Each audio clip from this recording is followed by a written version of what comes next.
suami sebagai kepala dan imam dalam keluarga. Tapi bukan suami saya yang dengar, istri juga dengar, anak-anak juga dengar, karena besok-besok jadi suami juga. Pembacaan terambil dari Efesus pasal 5 ayat 22 sampai ayat yang ke-33.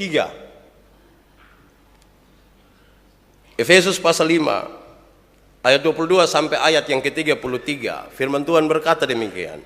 Kasih Kristus adalah dasar hidup suami istri. Hai istri, tunduklah kepada suamimu seperti kepada Tuhan. Karena suami adalah kepala istri, sama seperti Kristus adalah kepala jemaat. Dialah yang menyelamatkan tubuh. Karena itu, sebagaimana jemaat tunduk kepada Kristus, demikian jugalah istri kepada suami dalam segala sesuatu.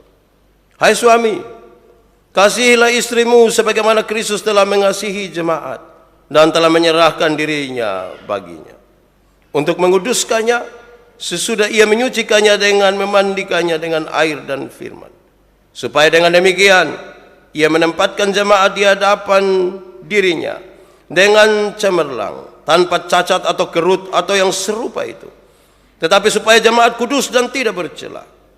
Demikian juga suami harus mengasihi istrinya sama seperti tubuhnya sendiri. Siapa yang mengasihi istrinya mengasihi dirinya sendiri.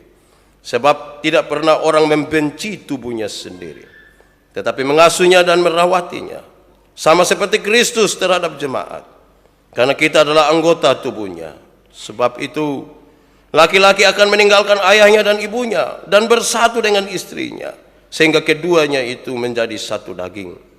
Rahasia ini besar, tetapi yang aku maksudkan ialah hubungan Kristus dan jemaat. Bagaimanapun juga bagi kamu masing-masing berlaku, kasihilah istrimu seperti dirimu sendiri, dan istri hendaklah menghormati suaminya. Demikian firman Tuhan. Berbahagia setiap orang yang mendengar firman, memelihara dan melakukan dalam hidup setiap hari. Haleluya. Haleluya. Haleluya. Haleluya. Shalom. Sekali lagi, shalom. Bapak Ibu Saudara-saudara, tolong renungkan ini. 1-2 hari yang lalu ini, saya lihat orang bikin profil di BB. Beberapa orang, salah satunya Ko Paul itu.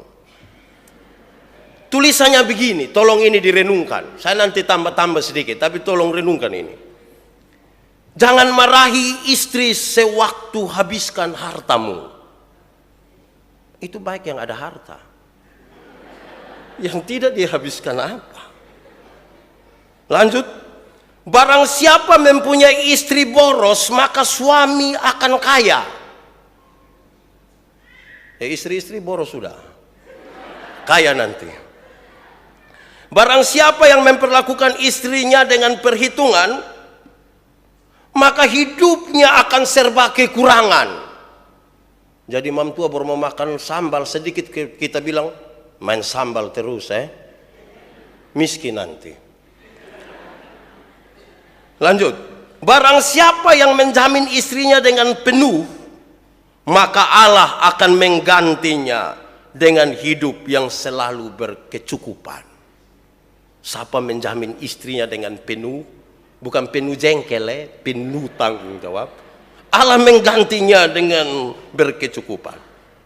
Terus dia tutup dengan, sesungguhnya rezeki suami tergantung dari kebahagiaan istri. Luar biasa, Berarti kalau istri bahagia, tandanya rezeki suami banyak. Luar biasa. Tapi itu saya bilang renungkan dulu, belum kesimpulan. Renungkanlah. Lalu kita membaca bagian pembacaan ini. Efesus pasal 5 ayat 22 sampai ayat yang ke-33. Paulus menulis surat ini ketika dia ada di dalam penjara.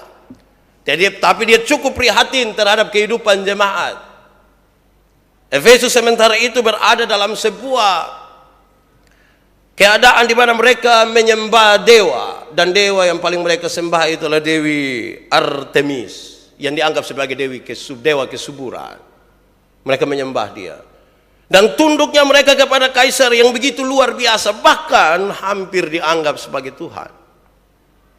Walaupun di dalam penjara, Paulus merasa penting untuk menyampaikan ini kepada mereka, supaya mereka sadar sesuatu, bahwa dalam hubungan antara umat dengan Tuhan Allah, jemaat dengan Allah, harus seperti hubungan seorang suami dan istri, di mana suami telah memberikan dirinya untuk menebus istrinya.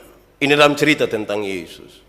Sehingga jemaat harus hidup seperti itu tanpa harus memakai dewa-dewi lain sebagai pengganti suaminya. Saya sedikit hati-hati menyampaikan ini oleh karena budaya Alkitab dalam tulisan ini lebih condong kepada budaya patriarki, laki-laki, sehingga hampir-hampir perempuan dianggap adalah manusia ciptaan kedua dan tingkatnya sedikit di bawah laki-laki. Tidak dengan maksud itu. Hampir semua budaya di dunia juga ada dalam budaya itu. Fam harus ikut fam suami. Jadi dulu ibu Raja Kana menikah dengan saya, hapus yang raja, ikut menobe dulu, baru di belakang taruh begitu. Laki-laki.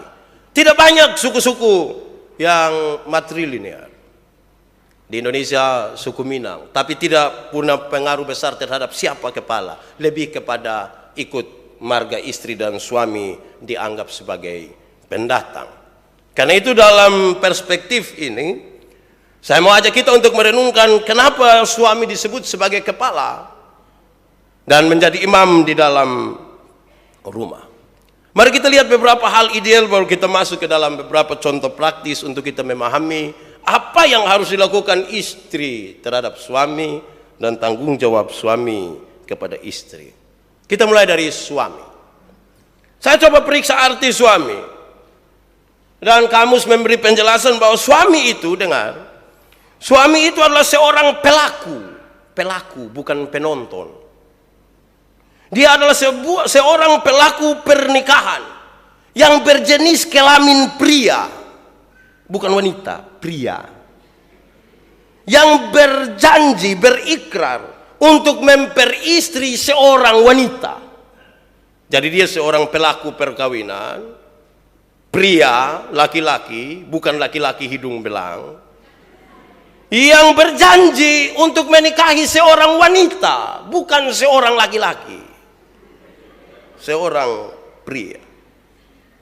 Pernikahan itu dilakukan dalam sebuah upacara sebelum statusnya resmi sebagai istri dan suami. Jadi dalam sebuah upacara. Jangan tiba-tiba bilang, lu tahu kok tidak, saya ini dia punya laki. Tidak bisa begitu.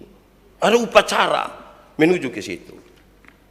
Lalu, apa tugas suami setelah mereka ada di dalam pernikahan itu? Apa tugas suami?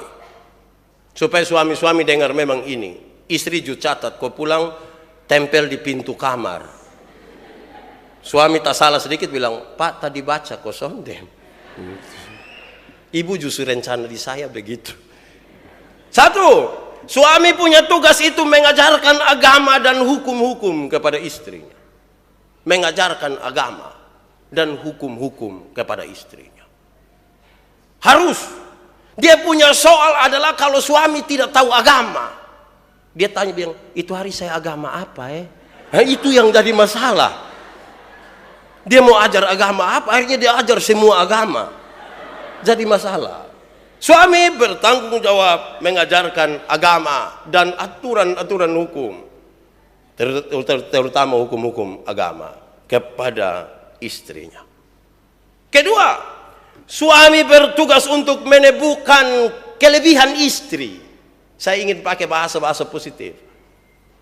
Suami berkewajiban untuk menemukan kelebihan seorang istri. Coba lihat dia baik-baik, renungkan berapa lama kita membangun hubungan, dia punya kelebihan apa. Jangan pusatkan perhatian pada kelebihan berat badan. Harus sedikit taruhlah perhatian pada kelebihan lain. Saya punya istri ini apa kelebihannya, begitu mak, lu kayak lebih cerewet dari beta. Bukan itu juga. Periksa kelebihan.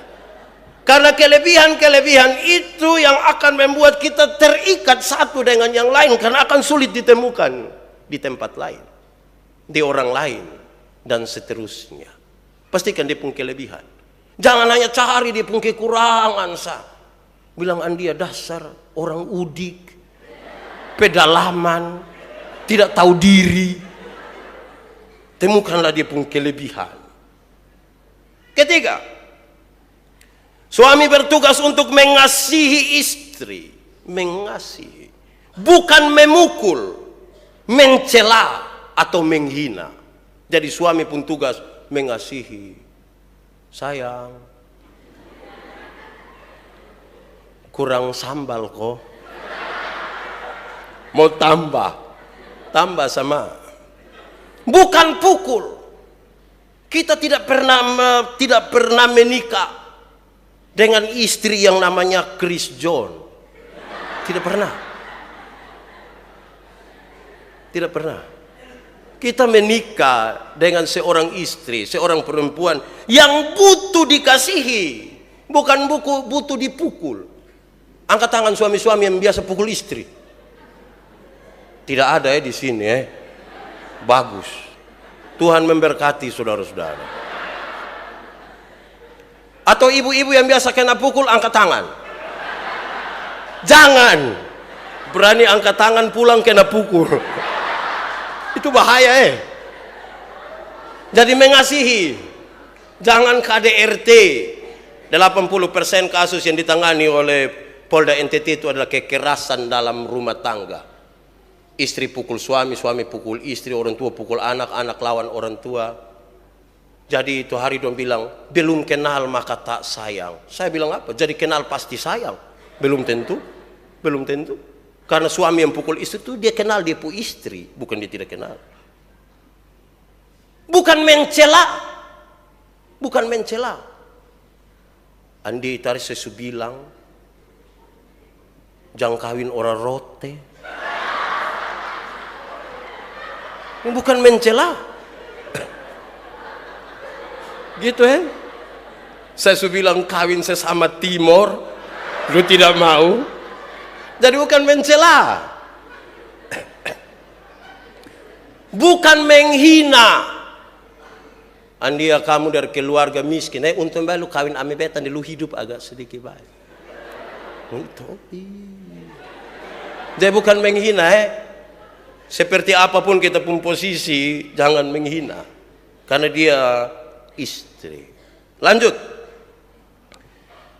Suami punya tugas adalah menafkahi dengan tulus, memberi makan, memberi perhatian, berikan dengan tulus. Jangan sampai pulang bilang, ini yang lu pesan nih, ame ke lu puas. Sebentar beli lu muka asam lah. Tidak begitu tulus, tulus dikasih, bikin kejutan. Suruh mama keluar terus taruh babah di dalam kamar bersengaja bikin kau tidak tahu.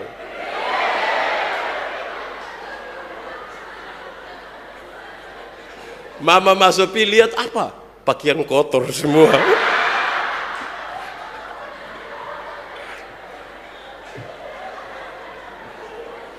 Menafkahi dengan tulus. Jadi suami-suami tolong nafkahi istri. Jangan hanya bilang ini lu ini jadi beban dalam keluarga. Tidak bisa nafkahi istri. Lanjut. Suami punya tugas adalah bersikap lembut terhadap istri. Lembut. Tidak kasar. Tidak keras. Beda dengan pukul ini. Jangan panggil istri, "Woi!" Istri makin tua bisa jantungan. Tanpa sadar saudara membunuh dia. Panggil dengan lembut, "Mak." Terus mak kurang dengan "Mak." Lebih, tapi mulai dengan lembut. Kelembutan itu penting. Itu buah-buah roh yang diajarkan, kelemah lembutan. Tapi kami suami-suami di bagian timur Indonesia ini tidak sampai kelemah lembutan. Kami hanya sampai di lemah saja. Ketika lemah baru kami tahu kelembutan. Artinya ketika sudah sakit dan sudah tidak bisa, baru dia bisa panggil, bilang, "Ma, tolong." Kalau dia ada kuat-kuat itu dia kasar sekali. Siapa pula laki yang begitu biasa? Bertobat sudah ini hari lagi sedikit ini. Berikut, membantu istri dalam segala urusan. Tugas suami membantu istri dalam segala urusan, sama seperti Yesus Kristus yang turut bekerja dalam segala sesuatu. Suami membantu istri dalam segala urusan. Mam tua ada masak di belakang, kita pi berdiri. Pak bikin apa? Berdiri sah.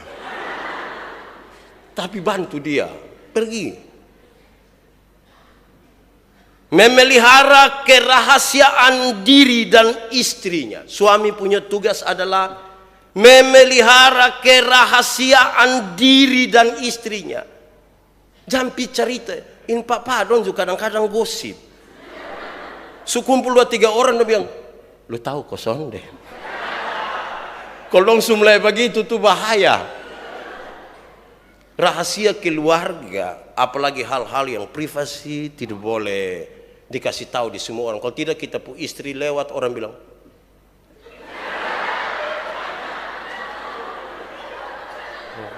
"Jadi berhenti." Menjaga, itu suami pun tugas. Berikut, ini dia pun poin ada 20 kok. Suami punya tugas adalah setia. Bila perlu tiap hari menyanyi setia, setialah. Setia sampai mati, setia. Tahu arti kata setia? Apa itu? Bukan di setiap tikungan ada setia. Setia sampai mati. Yang berikut, saya cepat-cepat karena ini ada 2 halaman. Berikut, suami punya tugas adalah berlaku adil. Berlaku adil, seimbang. Beli rokok 1 bungkus, jangan isap sendiri. Bilang, "Mama, ini penyakit ya, kita 2 bagi 2, lu setengah, saya setengah." Adil. Kita bagi 2 secara baik. Sama situ hari Pak bilang, kalau istri minta beli lipstik, beli. "Mama, ini yang harga 249.000 ini. Pakai, jangan sampai mama bilang, 'Papa, beli lipstik.' Jangan, lu makan sirip pinang saya. Cukup." Jangan. Berlaku adil. Yang terakhir, tugas suami adalah menjaga tubuh istri, kemolekan, kecantikan, keindahan untuk dirinya sendiri dan bukan untuk orang lain. Artinya begini, dia mau pakai pakaian apa juga datang menghadap kita, "Mak, ganti." Nanti kalau kita 2 sendiri baru pakai itu. Ganti. Sarpet dulu mau pakai di jalan. Ganti. Ada hal-hal yang hanya khusus istri dan suami. Dan suami punya tugas itu. Bahaya besar kalau suami melepaskan istrinya sesuka hati pakai pakaian. Tidak bisa. Karena nanti tidak menjadi konsumsi dirinya. Kita pindah ke imam dulu. Suami tadi sudah. Imam. Menurut kamus, imam adalah orang yang diberikan wewenang untuk menyelenggarakan sebuah upacara keagamaan. Imam adalah orang yang diberikan wewenang untuk menyelenggarakan upacara keagamaan. Saya coba periksa dan kemudian saya coba untuk kutip pertama Petrus pasal 2 ayat 9. Tetapi kamu adalah bangsa yang terpilih, umat yang rajani, bangsa yang kudus, umat kepunyaan Allah sendiri, supaya kamu, ini tugasnya, supaya kamu para imam memberitakan perbuatan-perbuatan besar dari Dia yang telah memanggil kamu keluar dari kegelapan kepada terangnya yang ajaib. Ini tugas yang paling sulit dilakukan oleh seorang suami, yaitu mengadakan upacara-upacara keagamaan di dalam rumahnya, yang terus akan memberitakan perbuatan-perbuatan Tuhan yang ajaib, yang membawa dia keluar dari kegelapan ke dalam kehidupan terang yang dari Allah. Cek, ada berdoa atau tidak? Tidur berdoa atau tidak? Baca Alkitab atau tidak? Dan suami sebagai imam melakukan itu. Membawa suami lain, istri, anak-anak untuk melakukan upacara itu. Saya pakai kata upacara, ini tidak berarti ada yang pemimpin upacara, komandan pasukan, siap, gerak. Tidak begitu. Tapi menuntun mereka untuk ada di dalam tanggung jawab itu. Karena itu suami-suami harus tahu berdoa. Suami-suami harus tahu 10 hukum di mana. Jangan sampai bilang, 10 hukum di mana lah Adi? Terus dia pun anak kasta bilang, Bapak masa tidak tahu? Bukan, Bapak lupa. Bapak kan sibuk dengan bisnis, atau sibuk. Bapak yang tahu. Terakhir, kepala keluarga. Menurut kamus, kepala keluarga adalah orang yang bertanggung jawab terhadap satu keluarga. Yang bertanggung jawab. Biasanya dia seorang bapak. Karena itu bapak-bapak sebagai kepala keluarga punya tugas adalah memimpin rumah tangga. Dia yang pimpin. Nanti sebentar mau saya kasih tahu, karena itu dia yang pimpin, maka istri tolong. Tapi pertama dia harus sadar bahwa dia yang memimpin. Rumah tangga ini baik atau tidak tergantung dia. Ikan biasa busuk dari mana? Ikan busuk dari mana? Kepala. Tapi kalau kepala taruh di freezer, di ekor yang di luar, rusak di ekor juga. Tapi kepala bertanggung jawab memimpin rumah tangga. Yang kedua, kepala bertanggung jawab atas seluruh anggota keluarga. Pulang tanya, Mama, laki kecil yang nomor berapa tuh di mana? Cek. Jangan sampai bapak bilang, kok itu mam tua juga tidak urus itu anak. Cek, yang laki-laki itu dia su tidur, su makan, mandi, kok tidak? Cek. Dia yang sapa, bikin apa, di mana? Cek. Karena itu tanggung jawab. Dan yang berikut, tugas kepala keluarga adalah demokratis, menjalankan pemerintahan secara demokratis. Panggil dong, omong baik. Saudara-saudara yang dikasihi dalam Yesus, mari kita ambil keputusan tentang ini. Bapak rencana jual rumah dan jual kamu semua. Kira-kira kamu punya pikiran bagaimana? Jadi kita tukar pikiran. Demokratis, jangan bikin apa-apa tidak kasih tahu istri. Istri hanya patung sah. Dia kasih tahu, kita berdiskusi, kasih tahu, omong. Dia ada di mana-mana juga omong. Ma, segera pulang. Ada masalah penting. Pulang. Masalah apa Bapak? Pokoknya lu pulang. Terus dia sampai tanya, Bapak apa yang perlu kita selesaikan? Kasih tahu, Mak, saya lagi pikir, apain malam kita makan super mie atau apa? Yang penting jangan ketagal Bapak mau apa, semua harus itu, tidak boleh. Kepala keluarga demokrasi.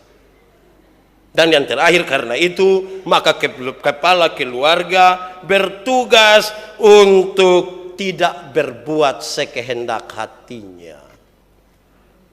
Tidak bisa hanya ikut dia pun mau. Dia mengambil keputusan untuk menjadi bagian dari seorang perempuan. Karena itu dia tidak berkuasa untuk melakukan segala sesuatu menurut apa yang dia mau. Karena dia menjadi satu daging menurut pembacaan tadi dengan istrinya. Satu tubuh. Saya ingin mengantar kita kepada beberapa hal ini yang harus diperhatikan oleh seorang istri. Ini hal-hal yang praktis. Kepada saya dituliskan sebuah cerita kecil. Saya cerita agak tidak baik. Saya membacakannya bagi kita. Cerita itu kira-kira begini. Dilihat dari usia. Beliau sudah tidak muda lagi. Usia yang sudah senja, bahkan sudah mendekati malam. Umur Pak Suyatno 58 tahun. Kesehariannya diisi dengan merawat istrinya yang sakit. Istrinya juga sudah tua. Mereka sudah menikah kurang lebih 32 tahun. Mereka dikaruniakan 4 orang anak. Disinilah awal cobaan menerpa mereka. Setelah istrinya melahirkan anak keempat, tiba-tiba kakinya lumpuh dan tidak bisa digerakkan lagi. Hal itu terjadi selama kurang lebih 2 tahun. Menginjak tahun yang ketiga, seluruh tubuhnya menjadi lemah, bahkan terasa tidak ada tulang lagi. Lidahnya pun sudah tidak mampu digerakkan lagi. Dia lumpuh total. Istri. Setiap hari Pak Suyatno memandikan istrinya, membersihkan kotoran, menyuapkan dia, dan mengangkat istrinya ke atas tempat tidur. Sebelum berangkat ke tempat kerja, dia meletakkan istrinya di hadapan televisi supaya istrinya tidak berasa kesunyian sendiri. Walau istrinya tidak dapat berkata-kata, tetapi dia selalu melihat istrinya dengan tersenyum.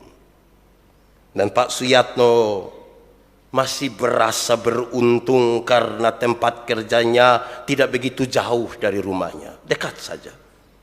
Sehingga siang hari dia boleh pulang ke rumah untuk menyuapi istrinya. Petangnya dia pulang untuk memandikan istrinya, menggantikan pakaian. Dan selepas maghrib dia temani istrinya untuk nonton televisi, bercerita apa yang dialami seharian. Padahal istrinya tidak bisa bicara.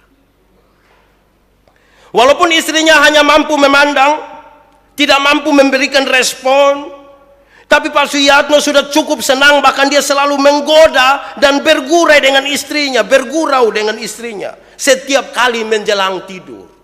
Padahal istrinya tidak memberi respon. Rutin. Ini selalu dilakukan, bahkan Pak Suyatno melakukan ini lebih dari 25 tahun. Dengan sabar dia merawat istrinya. Bahkan sambil membesarkan keempat buah hati mereka, sekarang anak-anak mereka sudah dewasa, tinggal bungsu yang masih kuliah. Pada suatu hari, keempat anak Pak Suyatno berkumpul di rumah orang tua mereka, sambil menjenguk ibunya. Karena setelah menikah mereka tinggal dengan keluarga masing-masing di tempat yang berbeda. Hari ini mereka berkumpul mau lihat ibu mereka. Dan Pak Suyatno tetap merawat ibu kepada anak-anaknya. Dan yang dia inginkan hanya satu. Semua anak-anaknya sukses, berjaya. Dengan kalimat yang cukup hati-hati, anak yang sulung berkata, "Pak, Bapak, kami ingin sekali merawat ibu. Semenjak kami kecil kami melihat Bapak merawat ibu, dan tidak ada sedikit pun keluhan keluar dari bibir Bapak. Bahkan Bapak tidak izinkan kami untuk menjaga ibu." Dengan air mata berlinang anak itu melanjutkan kata-katanya. Dia menangis, dia berkata, "Sudah yang kali keempat kami mengizinkan Bapak menikah lagi. Kami rasa ibu pun akan mengizinkannya. Bila Bapak akan menikmati masa tua dengan berkorban seperti ini, kami sudah tidak sampai hati melihat Bapak kami seperti itu. Pak, kami berjanji akan merawat ibu dengan sebaik-baiknya secara bergantian kami semua," ujar anaknya yang sulung merayu bapaknya. Pak Suyatno memberi jawab hal yang sama sekali tidak pernah diduga oleh anak-anaknya. Dia bilang begini, "Anak-anakku, Jikalau hidup di dunia ini hanya untuk nafsu, mungkin Bapak akan berkawin lagi. Tetapi ketahuilah, dengan adanya ibu kalian di samping saya, itu sudah lebih dari cukup. Itu sudah lebih dari cukup. Dia telah melahirkan kalian. Sejenak kerongkongannya tersekat, tertahan di sini. Kalian yang selalu kurindukan hadir di dunia ini dengan penuh cinta yang tak dapat dinilai dengan apapun. Coba kalian tanya kepada ibumu, apakah dia menginginkan keadaannya seperti ini? Coba kalian tanya, apakah dia mau dia lumpuh seperti ini?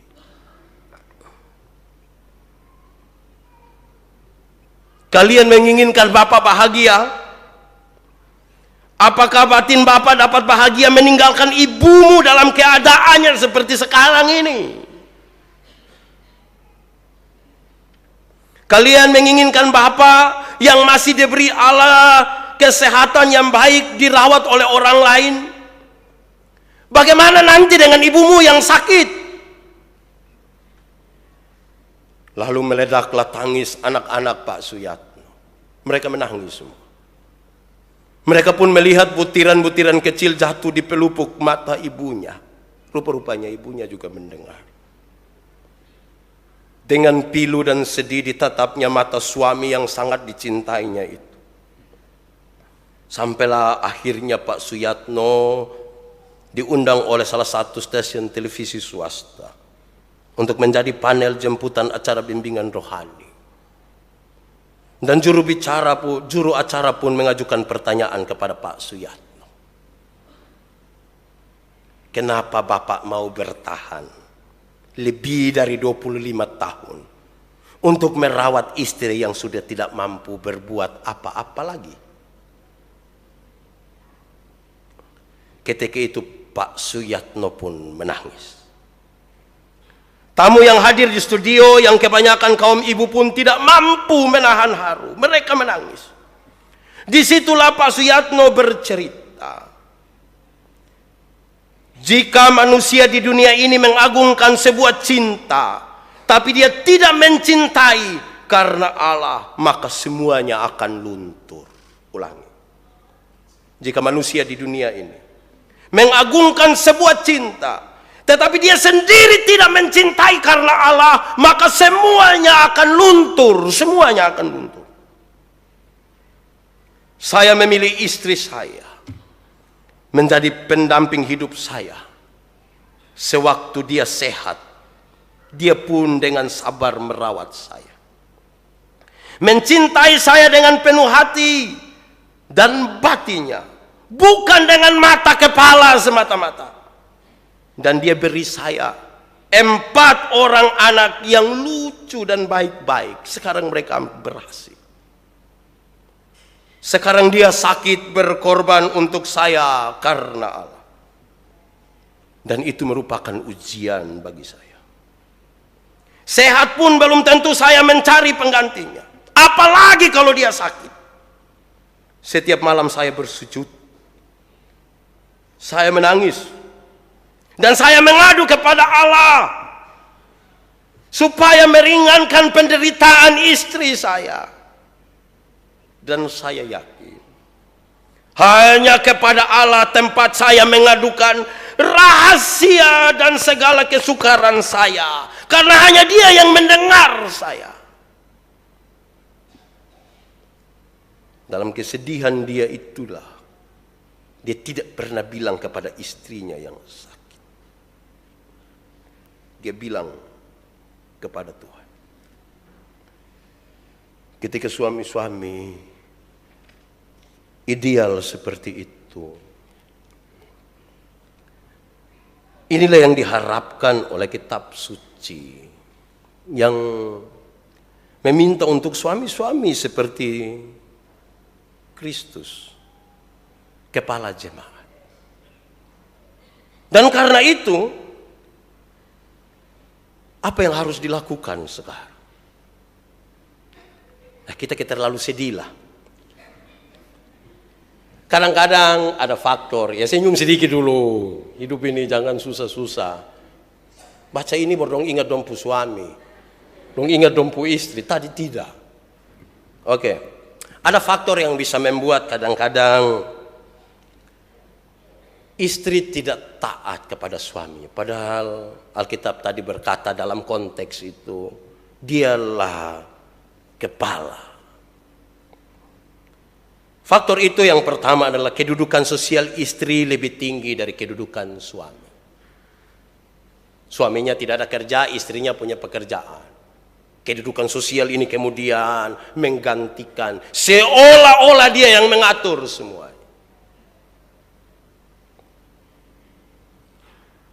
Kadang-kadang ini bisa diakibatkan karena istri lebih kaya dari suami. Apalah dia tahu waktu sebelum menikah suaminya miskin, menikah dengan dia yang kaya.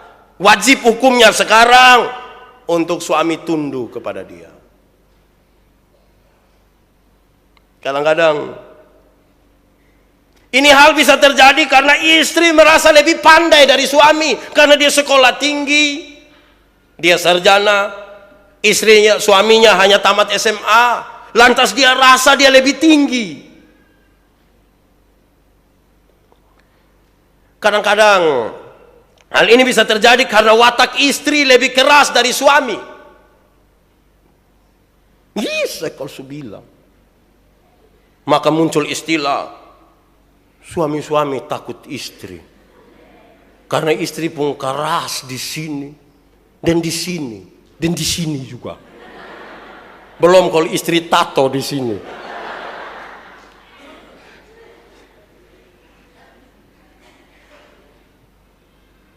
Apalagi kalau istri berasal dari lingkungan budaya yang menempatkan perempuan lebih tinggi dari suami. Apalagi kalau istri tidak mengerti tuntutan agama yang menempatkan istri dan suami pada ketentuan yang sebenarnya. Maka hal yang istimewa tadi bisa hilang, bisa tidak ada. Hai istri-istri, dengarlah beberapa hal ini. Ada 13. Catat pulang lakukan. Supaya jangan tanya bilang, Pak, kalau misalnya tidak ada misalnya, lakukan. 1. Nanti minggu depan ketika omong istri, baru suami dong yang catat. Ini kan minggu pertama baru suami. Jadi tahan sedikit.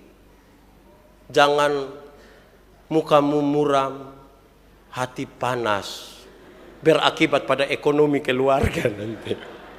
Oke. 1. Hai istri-istri, karena itu janganlah mengabaikan wewenang suami. Anda punya pendapatan pekerjaan lebih tinggi, it's okay. Saya bahasa Inggris juga. Tapi Anda jangan mengabaikan wewenang mereka. Mungkin Anda bisa kasih jajan kepada anak-anak 50.000 karena pendapatanmu lebih besar. Suami punya kecil dan hanya bisa memberi 1.000. Biarkan wewenang itu, biarkan. Istri, benar bahwa engkau mengendalikan di rumah, tapi jangan suami di hadapan banyak orang juga bilang, tunggu kok saya tanya mak, dote tahu. Biarkan wewenang itu. Biarkan Coba lihat istri kau bilang, "Ma, biarkan." Ibu, biarkan. Lihat istri kau bilang begitu, biarkan. Yang kedua,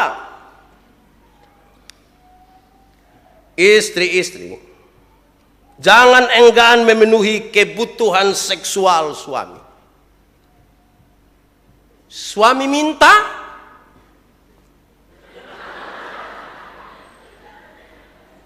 tapi jangan bilang, lu santai yang orang capek. Yang begini-begini yang beta mau keluar dari rumah nih. Tapi Pak dong, nanti besok minggu depan baru omong soal Pak dong, tolong mengerti. Ibu juga kadang-kadang capek, tapi ini kan bukan bagian saya omong. Jadi saya hanya ngomong kepada ibu-ibu, layani. Jangan bilang, Pak, kalau tidak ada kalau. Pergi dan lakukanlah. Nanti minggu depan baru ada kalaunya ya.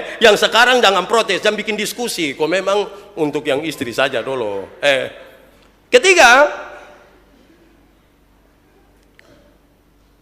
istri-istri jangan tidak mau menemani suami tidur. Tidur sama-sama dengan dia, tidur. Jadi, oh sana bapak panas begini, Jui.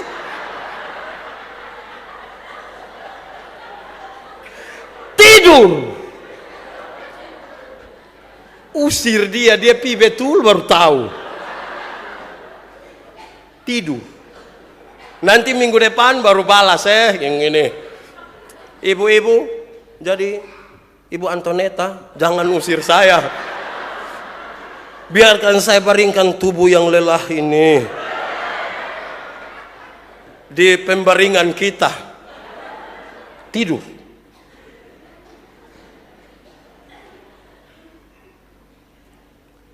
Istri-istri yang kelima ini, jangan memberatkan beban belanja suami. Suami jalan pikiran, kok ibu pun pesan ini ngeri. Padahal dia tahu bapak sudah ada apa-apa, sama dia hanya hidup di pesan. Terus dia pakai kalimat catatan di bawah, yang punya telinga hendaklah mendengar. Tergerak di hati. Jangan terlalu dulu. Tuntutan memang benar bahwa itu tas bagus, itu sepatu bagus, itu semua benar. Mau tolong sesuaikan dengan suami pun keadaan. Kalau tidak dia umur 40 sama ke 73. Jadi sesuaikanlah dengan dia, kesian dia tuh. 6. Ibu-ibu jangan tidak mau bersolek untuk suami. Tolong berias sedikit, kok suami lihat dah dia segar sedikit. Tolong ganti itu daster tuh. Yang itu hari saya bilang beda toh yang bau acam dan bau asam, itu beda toh. Bau asam, bau acam itu biasa ditujukan kepada anak-anak. Sini kok papa cium dulu. Bau acam. Menggemaskan begitu, mau cubi. Bayangkan kalau mama dekat terus bapak bilang, lu semandi ke belum? Itu masalah tuh Tolong bersolek. Jangan keluar mau pi acara dulu baru dia mandi 3-4 jam. Di rumah dia ancur. Tidak bisa. Tolong bersoleklah bagi suami. Tetap di rumah cantik supaya orang bilang, itu Ibu Antoneta tuh. Mau di rumah makan, di mana-mana semua. Tolong bersolek. Saya suka lihat ibu-ibu di Agape itu don cerah-cerah semua. Mudah-mudahan di rumah juga begitu Dan sampai di rumah kita dia rambut dan semua berdiri begini. Tolong bersolek juga bagi suami. Berikut. Istri-istri jangan merusak kehidupan agama dari suami. Jangan merusak kehidupan agama suami. Jangan. Istri dukung. Kalau suami mau berdoa, istri dulu deh anak-anak selalu pipit-pita dan kemarin cuci pakaian. Dukung. Jangan bikin rusak dia. Dukung. Dia mau pergi ibadah kaum bapak, dukung. Bapak beta antar. Beta tunggu deh Om Simon don di luar. Bapak ibadah. Tapi dukung dia.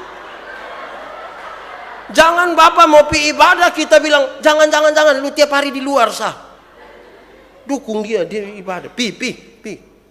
Tapi jangan pipi terus. Ingat pulang juga. Jadi istri jangan dulu bab tua rajin ibadah, sekarang tanggal kawin ame dia. Kita tanya 2 tahun dia datang 4 kali. Jangan. Dukung. Yang berikut ke-8. Istri-istri jangan menyampingkan. Itu kalimat kepususan lah ya. Jangan geser kepentingan suami. Suami dahulu. Anak-anak, kamu jangan makan biar papa saya yang makan. Jangan geser kepentingan suami. Suami tetap harus diperhatikan. Karena laki-laki juga ingin dimengerti. Bukan hanya perempuan. Laki-laki juga ingin dimengerti. Saya juga minta dimengerti. Kesembilan, ibu-ibu dengar. Jangan keluar rumah tanpa izin suami. Kesau. Pak, mama ada main futsal nih.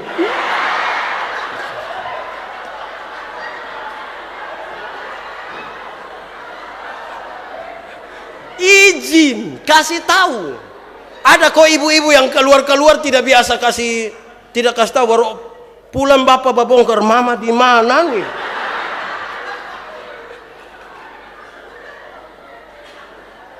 Izin. Karena kita terikat dalam pernikahan. Jangan jalan-jalan sah. Lu dulu. Izin. Suka berapa itu?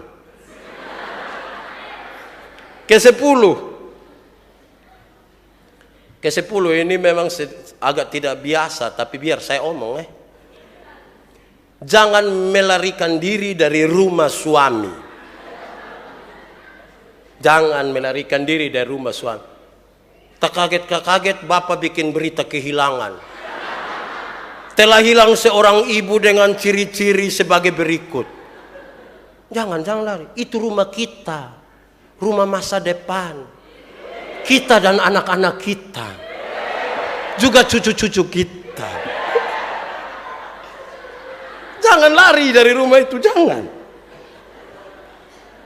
Ke-11. Dengar, ke-11. Istri-istri jangan menerima tamu laki-laki yang tidak suami suka. Tahu suami suka dia juga, aduh mari cium tangan dong. Tidak bisa.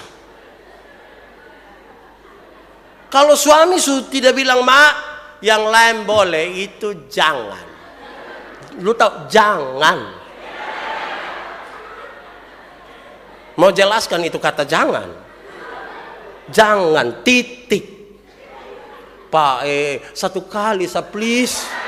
Tidak, jangan. Nanti besok baru ibu-ibu juga bilang, jangan terima perempuan yang tidak kami suka. Yang mana tuh mak? Semua.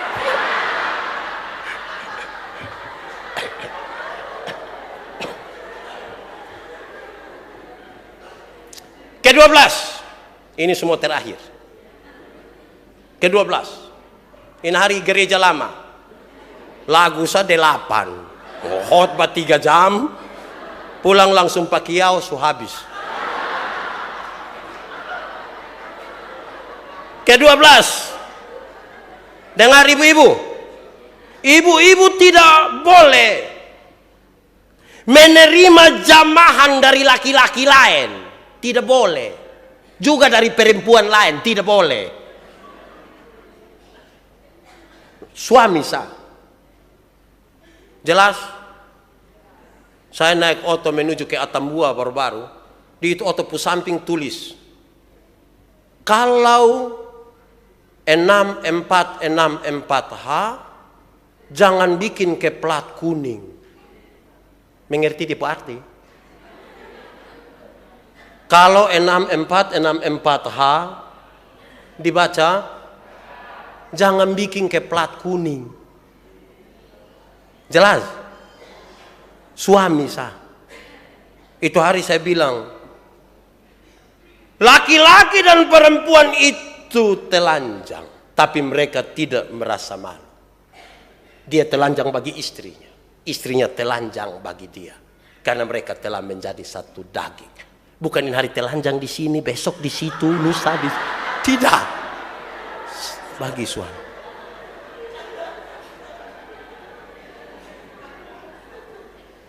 Terakhir, ke-13. Sucatat, kalau belum boleh hubungi saya.